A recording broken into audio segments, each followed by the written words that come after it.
Mr. D in the middle, Mr. D1 at blogspot.com, and this is Facebook Live. And I'm going to be facing this way, answering questions and talking to people on my Facebook page. But I wanted to archive this information here for people who might want it in the future. So I will not be answering questions here live at all, but you're welcome to leave them, and I can answer them down the line if you listen to this in years to come, because I get notifications when questions are asked.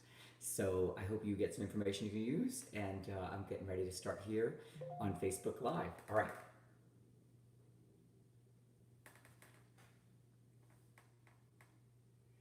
Hi everybody, it's Mr. D at In the Middle, Mr. D1 at blogspot.com, and this is Facebook Live, October 30th, and we're going to talk about recruiting and maintaining retention, working with voices of boys in the middle school age group. So I'm going to let some people join here tonight, because I'm a little bit early. It's just now turning to be 7 o'clock, so I'm hoping some people come in tonight.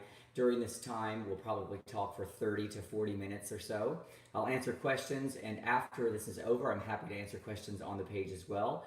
I'll get those notifications throughout the next few days. I'm teaching full-time, so it might take me a minute, but I'll get to it, and you can always private message me as well. So, as always with these Facebook Lives, I am having 2-hour specials in my, hello, I see someone just showed up, in my store, and they're going to be, I've already put a link into my Facebook page. We're offering lesson 1 for free. It's Forbidden Pattern of S cubed until 9:30 tonight. We have a mega bundle off 50% until 9:30 p.m. tonight. And we have the middle school new chorus teacher starter pack that is going to be 50% off until 9:30 tonight. So anybody who needs those things, please tell them about them, let them help them get links, and I'll put some links in here as well. So I'm going to go ahead and begin the content of this Facebook Live tonight. Middle school boys are really a very special group. A lot of us struggle with getting them. A lot of us struggle with working with your voices. There are so many things. This is something we could talk about for weeks on end. And one thing before I get into that, I want to say I've decided to do 3 more weeks of these Facebook Lives, and I'm going to be doing that for the first 3 weeks, Wednesdays in November at 7, and we'll be talking more and sending some things out on the various pages. One of the weeks will be ear training, the other week will be music prodigy usage, the third week will be Google Classroom usage. So I see some more people are showing up here. So I'm going to go ahead and give some content, and you guys can pop in and ask questions and say hello and press likes and whatever, if there's stuff that's helping or not. I hope it will. All right, so as I mentioned, we all struggle in middle school with boys in terms of getting them, working with their voices. So a little bit of my own personal journey. When I started, I took over a program of about 80 people.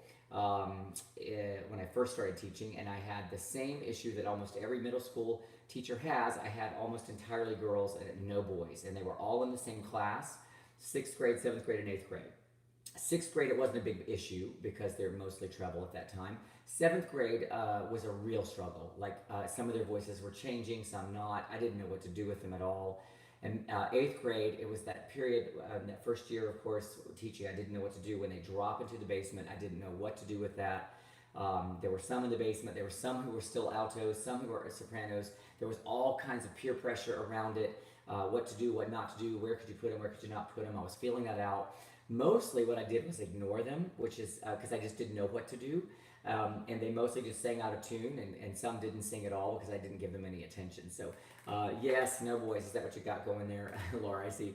Okay, we're going to talk about that in just a minute. I'm going to get right on that. But I just want to make sure everybody knows this was not a natural evolution for me in any way. I've been there with all of you as well who are struggling. So when I came to Atlanta in 2002, I decided to make it a mission to really work on getting the boys. And I had some boys before in my other schools, and but not. I really wanted to make it a mission. So when I got here to Atlanta, I had only 4 boys in my choir, and I decided to ask them.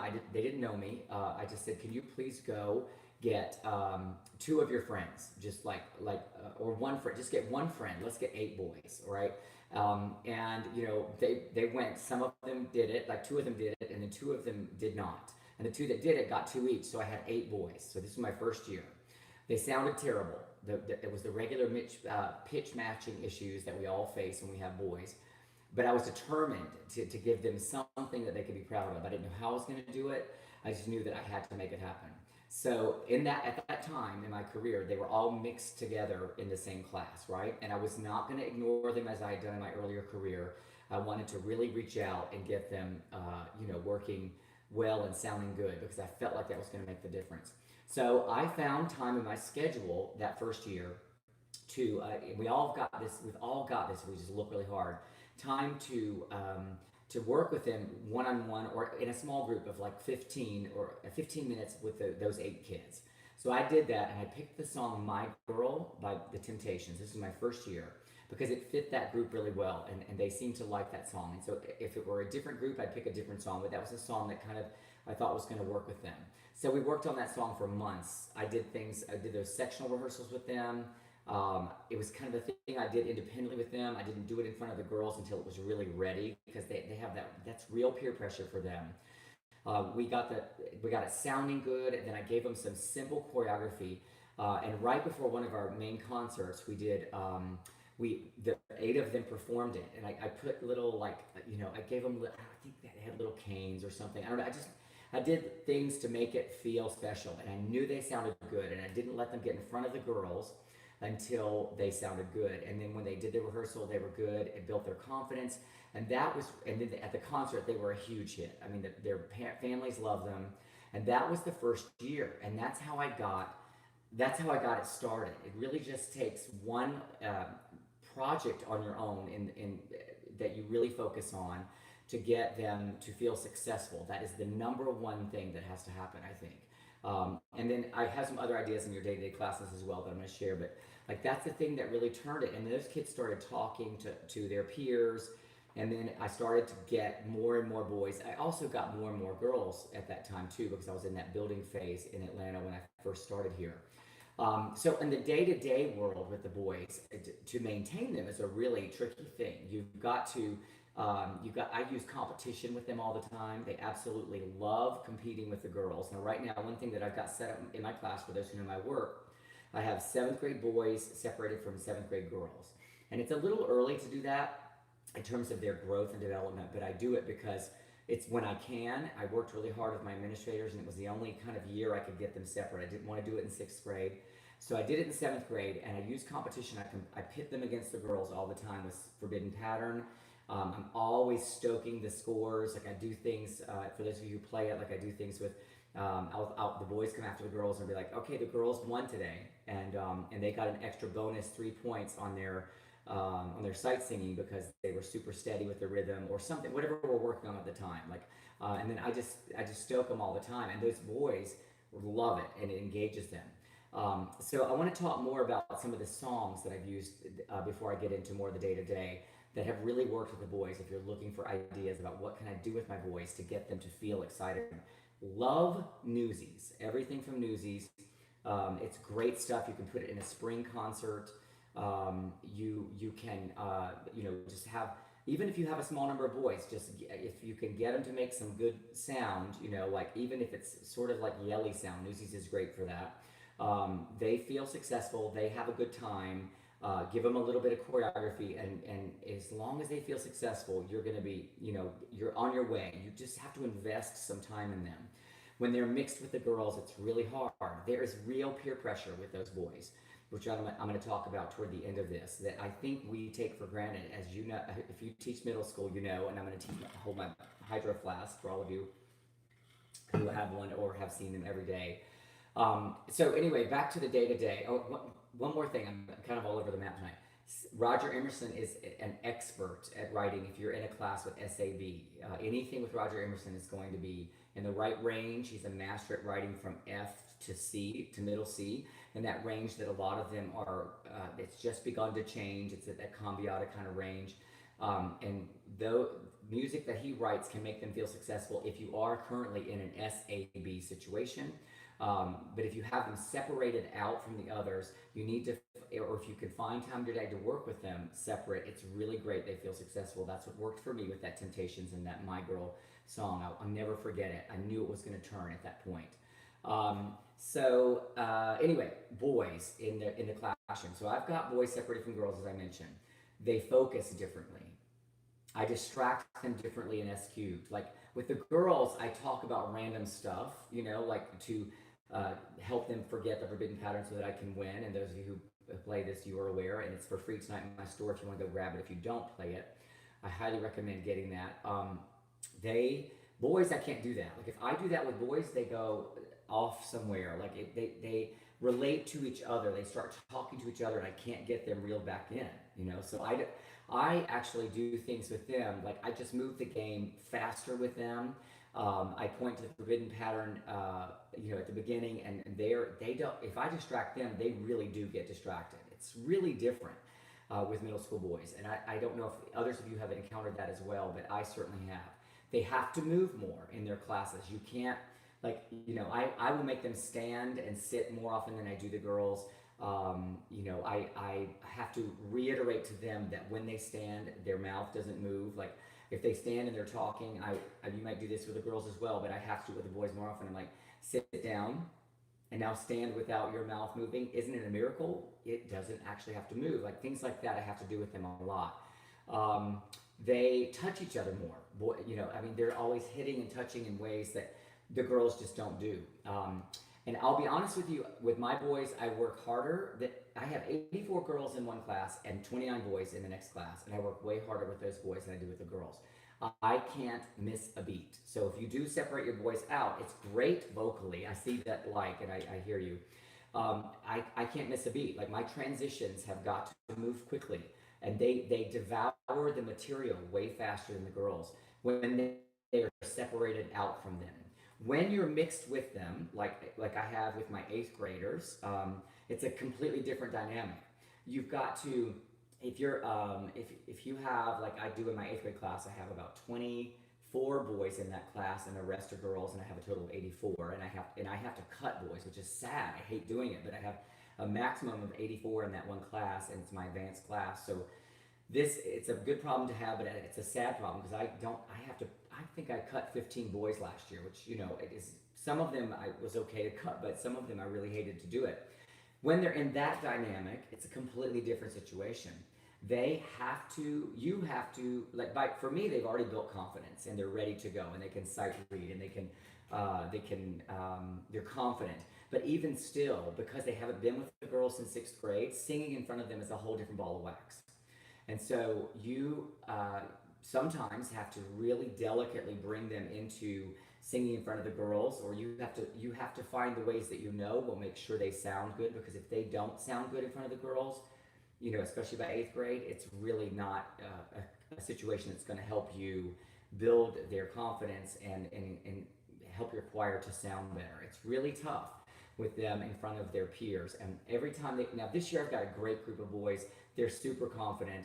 Last year, not as much. And when you take them into the upper range last year, they were struggled, so it was a big challenge. But I found the ways, and it takes time. Don't beat yourself up, but it takes time to figure out the ways that you can ensure their success. I did in the early days when I was building the boys with my mixed choirs. I would again pull the boys out in that 15-minute slot. Like in my school, my schedule, we have 15 minutes of wasted time during homeroom, and that's when I would work with them. We had, some of you may have 15 minutes of wasted time in lunch when you can just pull them from lunch, instead of letting them sit there as long, those kids, just let's work together for 10 or 15 minutes. And you might just get your hardcore kids in the beginning, but once you build that confidence and that success, it pays off tremendously. And now I don't have to do any of those things because it's peers talk to peers, they talk to their siblings, and now I'm teaching it takes time, and you have to be patient if you're a new teacher for sure, Hello, Shantae, welcome. So I'm going to tell you some of the songs, some of the specific songs that have worked for me in times when I am looking for repertoire for the kids, right? So if you have not visited my blog, just type in Mr. D blog, some song choices, and you will go to, you'll find a list of all these songs I've used over the last years, and a specifics, I'll write down whether it's for boys or 6th grade or 8th grade. So I also want to emphasize recruiting boys, the importance of establishing the relationships with your elementary teachers. And I say this a lot, but we do a concert with the high school that I feed to, the middle school, and the 5 elementary schools that feed. and we sing for each other, and it's worth every minute to do because the boys see it, and they see my boys that I've already gotten into the choir. Uh, and it doesn't seem to be a thing. They've not really been affected by that peer pressure the same in fifth grade. So they see these eighth grade boys standing there and they want to be them. And then it's circular and it keeps building and building and building. So if you're in a first year situation where you have no boys, then just, if I were at the beginning of a school year, it might be a little late now, but maybe in January you could do this. Go into their homerooms, and just say you could join chorus now, and talk to a specific boy. Find boys that maybe sing at a local church that are really good. Like we've got Emily Floyd here, who I adore. She teaches at Shallowford. She's one of the best church musicians we have in Atlanta, and she's got a great program over there. And I know that those kids, a lot of them come to my school, so I connect with her, and then she's got some boys, and then she tells me about them, and I go and meet with them. I mean, even if it's just grabbing them, for a moment and establishing one or two of those pivotal boys that really can help you get more and more and more. Last year, for the first time in many years, my numbers for my seventh grade boys were probably, it was like 21, and I was very nervous about having only 21 seventh grade boys. So I asked my sixth grade boys, while they were at the end of the school year, to do what I said earlier. Go find a friend who wants to join chorus for seventh grade, and ask them to, if they want to do it. And I want kids who want to be there. I don't want it to be children who are forced in any way. So I make a situation where they have to come to me at a certain time when it's going to be something they have to make happen. So I'm not always going around and finding kids. I'll go and find one kid, and then I'll let the rest filter through. I'll say, tell that child to come see me at 8:25 in the morning. And if they do, then I know they really want to do it. And then they tell me they want to join chorus, and I make a list, and then I put it into the registrar, and then they're in the chorus. So I did that, and then my numbers got up to 31, and then two of the kids moved. So now I'm at 29, which is a comfortable zone. I like to be between 25 and 35 seventh grade boys. Always will take more, but that's where I usually sit with those seventh grade boys. It's a pivotal time for me to get them in there because I can't let any new kids into eighth grade chorus. So I really work hard to make sure my seventh grade numbers are good and high. Okay, so some holiday songs that I currently am working on with my kids. I'm working on, I love VJ Sing. It's VIJAYSINGH. He writes really well for the middle school boy, and we do a lot of a cappella stuff because they can hear themselves, and because I can change the key with ease. A lot of VJ Sing stuff is too low, so I usually move, like I've moved this up 3 half steps because the song that we're singing, which is called Novum Gaudia, it was a little bit too low for my boys. What I've noticed regarding my boys is that F seems to be the basement, F below middle C, for a lot of the boys. So when you're working with their voices, especially at the beginning of the year, it's really hard for them to produce much sound below F below middle C. A lot of them in my seventh grade could probably still be alto and soprano with ease, but it's my 1 year to work with them alone, so I tend to push them a little bit toward that lower area, but a cappella stuff gives me some leeway, so I can do it in the key of A if I want to, if A is their lowest pitch, but usually F seems to be a magical pitch. So every warm-up that we do, everything that I do with those boys, I do a lot of a cappella warm-ups. If you go on my YouTube channel, you'll see a cappella vocal warm-ups. Just type it in, and you'll see a lot of the things that I do. If you've watched my concerts, you'll see some of that as well. I change the key. I don't do things that the girls are doing. I just do my best to find the range where they can produce some good sound and they can hear themselves. If they can hear themselves, they can self-correct. If you push them too low, they can't self-correct, and it's not good for their voices anyway. So this is really one of my tricks, is that I try not to take them below F. I have 1 or 2 kids that can go lower than that every year, but not enough to make a difference. I also keep them very in touch with their falsetto, and a lot of them, it's not even falsetto yet because it's still changing, and they can smoothly transition from the lower parts of their voices into the higher parts with no problem. And I keep them in touch with that. G this year, really, wow. So Chris, you can only get them down to G. Wow, bless.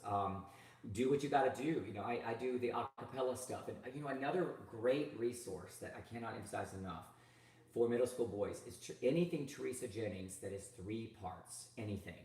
She writes for that group, and they love her music. And I've mentioned this in the past many times, but I've done Dweller of the Cave for 100 years. It's a Halloween piece. Thunder Lizard for 100 years. And there's so much great, she writes right in that sweet spot where they can live and they can produce good sound. So if you are in a three-part situation, her stuff is wonderful to use, and there's just a wealth of it. Any of her three-part stuff. It's not too babyish, like her younger stuff is great for those ages, but this older stuff, the stuff for three-part is intended for really for 7th and 8th grade. So it's music K8, Teresa Jennings. The other thing I want to suggest to all of you is that you make sure, if you're looking for more repertoire for the middle school boy, Braille music is the key. It is, they know how to write real choral music for that age group. I do not like stuff that is transcribed for TB or TTB from other, like if it was originally for SAB or something like that. Things like, I know Pepper has a lot of that stuff because they want it available to a lot of people. That stuff generally doesn't work. It needs to be stuff specifically written for this age group by people who do it. And Vijay Singh is one, and Roger Emerson is great. And there are a few, Greg Gilpin is good at that when he does SAB stuff. The stuff that I sing for festival is, I can't remember the names of the people right now, but if you go into that Some Song Choices blog post, Mr. D, you'll see some things that I've used in my festival pieces. There aren't that many. Donald Moore comes to mind. Those are some composers who really know how to write for them. There's not that much. I wish there was more. I wish I was a composer, and then I would write some things for it, but I'm just not a composer of that kind of music. So if you are one, get on it because we need it and get it published. I think there's a place for it. I see some questions here. Do you ever have the boys sing alto in 8th grade, or are they all on the baritone part? Okay, Elizabeth, yes, I do have them do that. I'm going to get into the peer pressure thing, but I have every year I offer that as an option for all the boys, and I'll go specifically to boys I really think should be singing alto, or really think should be even singing soprano, even in 8th grade, and I give them the option. This year I said I have 23 baritones. I have one boy that will still sing soprano, and he's good. He's really good at it. There are several others that should, but I don't force them to do it because of the peer pressure component. If they're feeling, I can't emphasize enough, if they're feeling at all kind of like we're not good, or people are judging me, they're just going to go into that place, right? That place where they're just not going to produce sound, they're not going to want to sing, and they're going to sign right out of chorus, right? It's such a delicate little balance. They've got to feel successful. You've got to spend some time on them to help them feel that way. What we go through as boys when we're going through that middle school change is just, we don't even know. It's like, I'm sure girls have the same experience. We don't even know what's happening. Like all of a sudden, I remember waking up one day and having this deep voice. I remember singing in Spanish class, La cucaracha, that song. I don't remember why we were singing it, but I had suddenly dropped, and I was singing in tune. I was down the octave, but all the girls turned and looked at me. I remember that moment so vividly, and I remember thinking, and I had sung in boys choir. I had I had sung a lot. But I was embarrassed that they were looking at me, and I was a decent singer. So that was kind of, I can't imagine for boys who are not as confident, what they feel and so we have, those feelings really go a long way. And when they don't feel good about how they're singing, when we have not been able to help them sing well, they're going to just exit the party. They're just not going to stay. So that's why it's worth it to spend time in a sectional with them, to find an open piece of your schedule, which I know everybody's booked, but it's worth it. Before school, after school, lunchtime, homeroom time, 10 minutes here, 15 minutes there, make it a regular thing.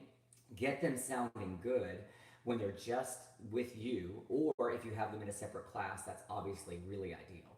I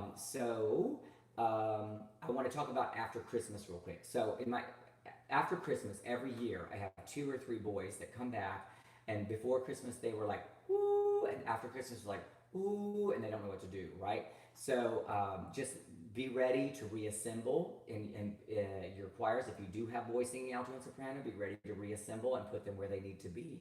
And realize that it's just a huge moment in their lives of change that you have to help them feel confident about. I also want to mention the whole idea of the basement, right? We have those boys that get into the basement, whoa, way down there, and they can't get out of it. Okay, so this is a real issue for, I can't imagine, how difficult it is as a woman teacher to be able to deal with this, because I can usually find them, but I've got some ideas for you that I hope will work. So those boys, when their voice changes and all of a sudden it's way down there, what do you do? Well, here's what I do. First of all, you cannot let them stay down there, because if they stay down there, it's such a physiologically connected thing that they're experiencing, that if you let them stay down there, it's like if you let them like walk like this all the time, that's going to be their posture. Their muscles will remember. They're going to stay in that position. They're not going to come out of it under your tutelage unless you hear it and then address it soon. And so what I do, what I want to emphasize is that it's so important that they feel themselves sing in tune and that they experience what it is like to sing in tune. If they don't feel it and they don't experience it, wherever their voices are, you're not going to get them out of the basement. So what do? Well, I bring them in to me one-on-one, because I don't want to do it in front of the other peers. Again, that whole peer pressure component, which is so important to them at this age. Unfortunately, it's just what it is. I find where their voices are. Let's say their voice is living between, G below middle C and a C an octave below middle C. Let's just say that's where it's living. I do minor thirds, and I don't have perfect pitch, so I can't guess what this is, but I'll have them sing sol, mi, sol, and sorry, I'm a little husky, got a little cold going on.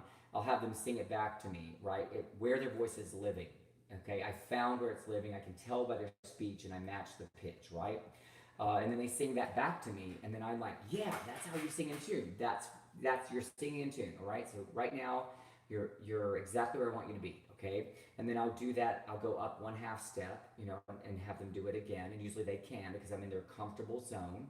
And I'll just do that on the pitches that they're able to do, so they can feel that and experience what is it like to sing in tune, right? I'm matching the pitch. I hear that I'm matching the pitch. And then I will begin to stretch their voices. Once they've experienced it for a few minutes, like maybe a couple of minutes, 3 minutes, they're doing it, it feels good, and they're liking it, then I'll start to push them upward so that they can start to move out of the basement. And they're going to reach their limit, and they're going to get out of tune, and then you can tell them, well, that's when you've hit your breaking point, right? You hear the difference, you help them recognize the difference.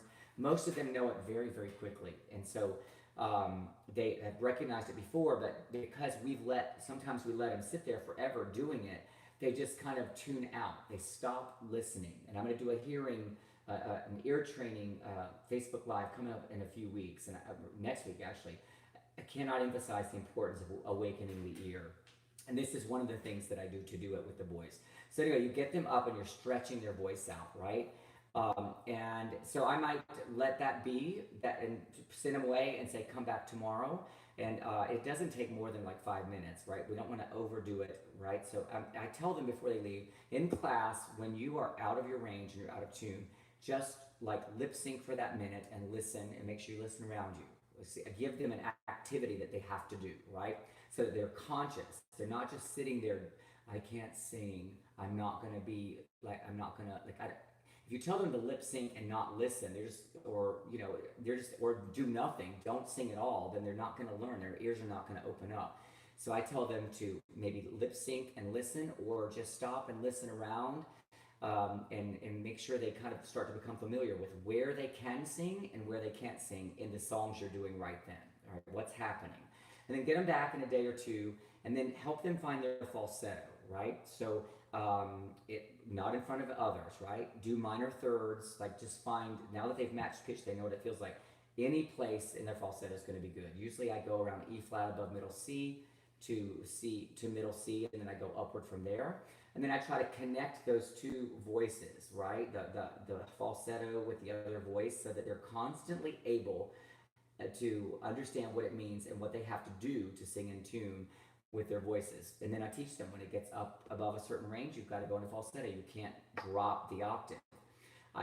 That's a common term that I use in my class, that I use in level 2 S cubed. I actually have an entire like unit on it in level 2, where we talk about octave matching in lesson 1 of level 2, and lesson 2 and lesson 3. Those are the key components of building my SAB choir, right?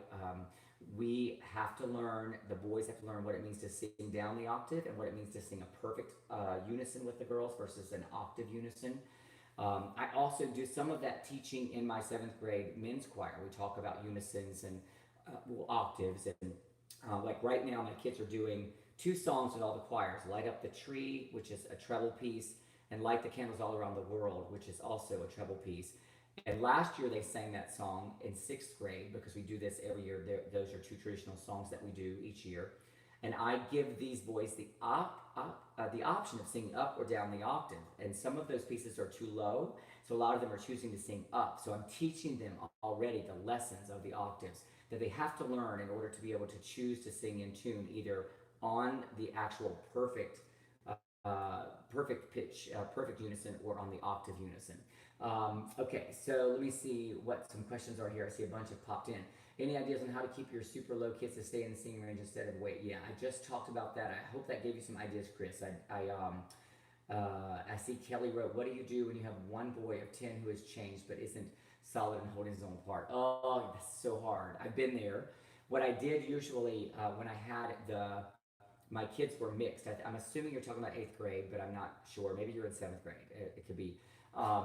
So, all right, I have that situation right now actually in 6th grade. And I don't normally think of it that way, but in 6th grade I do treble stuff, and so I have brought that little boy aside, and I've taught him how to sing down the octave, and told him that it's okay to do that. And when I go to festival, those adjudicators, they don't always understand that. So when we do 2-part stuff, I tell that little boy for that event he's going to have to not sing down the octave, and I don't want to pull him from it. And if he can't sing up the octave, he'll lip sync. So, because they'll judge us down, which just drives me crazy. These are people, obviously, that have not taught in the classroom for a while, don't understand that once in a while, you get a child who is, who has a voice that has changed in 6th grade, and it happens, and I want them to be able to sing. So I let them sing all the time until we get in front of the judges, so that they don't write that same comment they write every time that ever happens. Once in a while, I'll get a boy whose voice is just beginning to drop, and then all of a sudden, out of nowhere, he will drop the octave at festival. And I will, they'll write a note. But anyway, so here's Elizabeth's idea, option, great idea. I just put them all on baritone, but not, let me see, not the greatest for all their ranges. Yeah. So I Elizabeth, do the same thing with my 8th graders. I have, as I mentioned earlier, I have them all singing baritone, but they have the option of singing alto or soprano if they want. Most of them don't choose because of the peer pressure thing. Have you had a student who generally cannot hear pitch? What do you do then? Kelly, I have taught for 28 years, and I've had, I think, one girl who couldn't hear pitch. I couldn't get her to hear it. I'm not going to say her name because she might be watching, but I could get her to match about like 1 or 2 minor thirds randomly, but I could not get her to hear. And that was a really frustrating situation, and she would just sing, drone on, and I never could awaken it. I think she had a severe learning disability of some kind.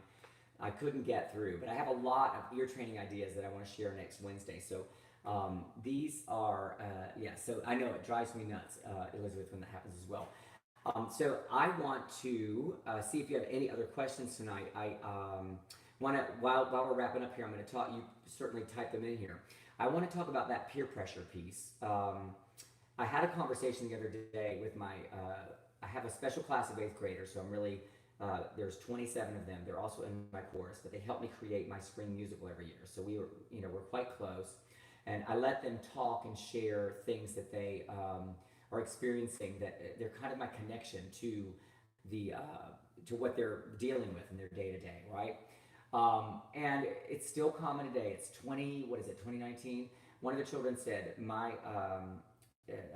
some of the boys in 8th grade said they didn't want to audition for the musical, 7th grade, so they didn't want to audition for the musical because it was gay. Now, that's what they're dealing with, right?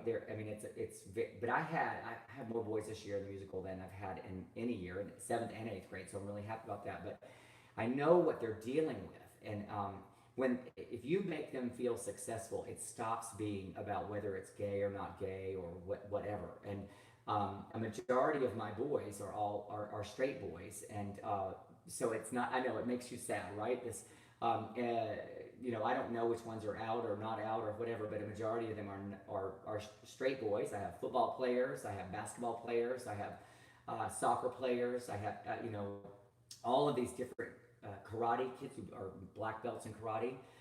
It took me a while to reach those kids, and it takes work on your part. They've got to feel successful. You've got to make them feel special. Another song I didn't mention earlier was "We're the Men," which is I forget who wrote that song. It's an oldie but goodie. Anyway, it's on my Some Song Choices blog post. If you go take a look at that, you'll see.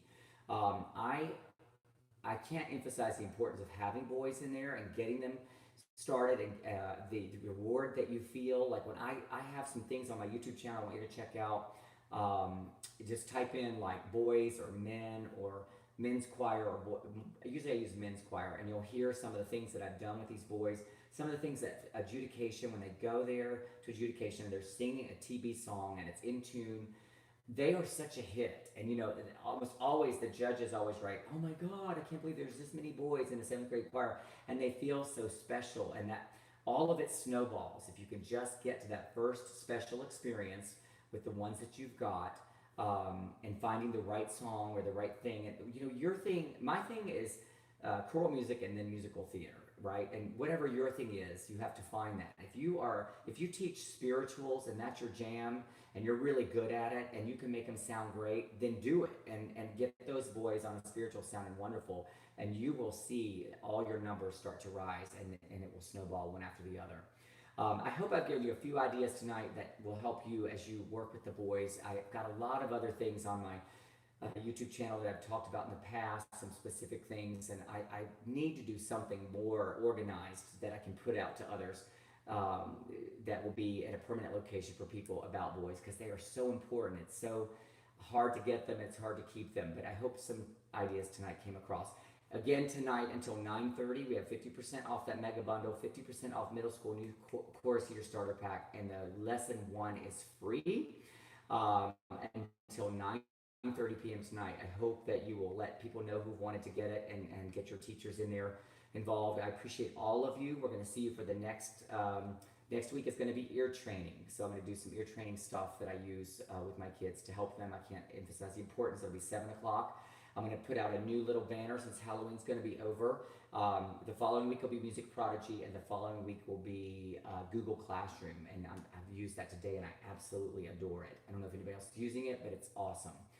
All right, you guys, we will see you next weekend. You have a great week, and I hope you survive tomorrow, Halloween. Oh, they're crazy, and the day after, they're hungover like adults that drank too much. All right, you guys, see you soon. Have a good one.